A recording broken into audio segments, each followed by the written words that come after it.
രാവിലെ ഒരു 6 മണിയൊക്കെ ആയപ്പോഴാണ് ഞാൻ എണീറ്റ് അടുക്കളയിൽ വന്നത്. അപ്പോൾ ഇച്ചയും കട്ടൻ ചായയൊക്കെ ഇട്ട് വെച്ചിട്ട് ബീഫ് മേടിക്കാൻ വേണ്ടി പോയിരിക്കുകയാണ്. അപ്പോൾ രാവിലെ പോയി കഴിഞ്ഞാൽ നല്ല ബീഫും മട്ടനൊക്കെ ഫ്രഷായിട്ട് മേടിക്കാൻ കിട്ടും. അപ്പോൾ ഇന്ന് ഞായറാഴ്ചയാണ്. പിന്നെ ജോലിയൊക്കെ ഒരുക്കി വെച്ചിട്ട് ഞങ്ങൾക്ക് ചർച്ചിലും പോകണം രാവിലെ. അപ്പോൾ കട്ടൻ ചായ കുടിച്ചിട്ട് ബാക്കിയുള്ള ജോലിയൊക്കെ ചെയ്യാമെന്ന് വിചാരിച്ചു. അപ്പോൾ രാവിലെ പുറത്ത് അടുപ്പിലാണ് തീയത്തിച്ച് ചോറൊക്കെ വെക്കുന്നത്. അതിനുവേണ്ടി തീയത്തിക്കാൻ വന്നപ്പോൾ ഈ ഒരു പൂച്ച എന്നും ഇപ്പോൾ ഇവിടെ സ്ഥിരം വന്നിരിക്കാറുണ്ട്. കാരണം അതിന് എന്തെങ്കിലും ഫുഡ് വേസ്റ്റൊക്കെ ഇട്ട് കൊടുക്കുന്നതുകൊണ്ട് അതവിടെ ഇരിക്കും, ഇതുപോലെ കാത്തിരിക്കും ഞങ്ങളെ നോക്കി. അപ്പോൾ പിന്നെ തീയൊക്കെ കത്തിച്ചതിന് ശേഷം അടുക്കളയിലോട്ട് വന്ന് അപ്പം ഉണ്ടാക്കാൻ പോവുകയാണ്. അപ്പവും ചമ്മന്തിയാണ് ഇന്ന് ഉണ്ടാക്കുന്നത്. അപ്പോൾ അപ്പോഴത്തേക്ക് വിജയൻ വന്നു ഇത് ബീഫൊക്കെ മേടിച്ചുകൊണ്ട് പിന്നെ അതൊക്കെ കട്ട് ചെയ്ത് എനിക്ക് തന്നു. അതിൻ്റെ കൂടെ ഞാൻ ഉള്ളിയും പച്ചമുളകും തക്കാളിയൊക്കെ ഞാനും വേഗം കട്ട് ചെയ്തൊക്കെ വെച്ചു. കാരണം ചോറ് വെച്ചത് അടുപ്പിൽ തന്നെയാണ്. ഞങ്ങൾ മൺചട്ടിയിൽ ബീഫും കൂടെ റെഡിയാക്കി വെക്കാമെന്ന് വിചാരിച്ചു.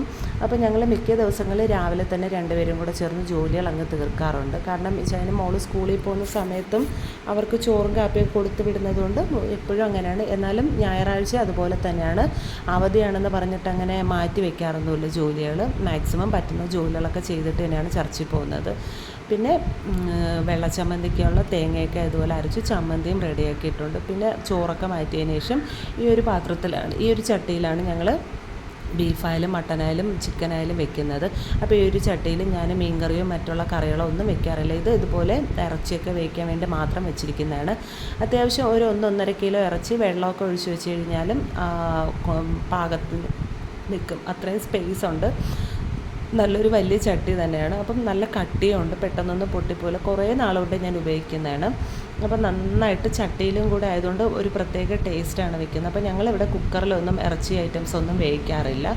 പിന്നെ മസാലയൊക്കെ ചേർത്ത് ഇന്ന് പിന്നെ അധികം സമയമില്ല, കാരണം മോൾക്ക് രാവിലെ പോകണം. അപ്പോൾ അവളെ ചർച്ചിൽ കൊണ്ടുവന്ന് ആക്കിയതിന് ശേഷമാണ് ഞങ്ങൾക്ക് പോവേണ്ടുന്നത്. അപ്പോൾ ഇന്ന് മസാലയൊക്കെ ഇട്ട് വെക്കുന്നതേ ഉള്ളൂ. അപ്പം സാധാരണ ഞങ്ങൾ സമയമില്ലാത്തപ്പോൾ ഇതുപോലെ പുറത്ത് അടുപ്പിൽ തന്നെ മസാലയൊക്കെ ഇട്ട് ഇതുപോലെ വെച്ചതിന് ശേഷം ഒരു പാത്രത്തിൽ വെള്ളം എടുത്ത് ചട്ടിയുടെ പുറത്തേക്ക്, ഇപ്പോൾ പൂച്ചയൊന്നും അടപ്പ് മാറ്റി തട്ടിക്കളയൊന്നുമില്ല.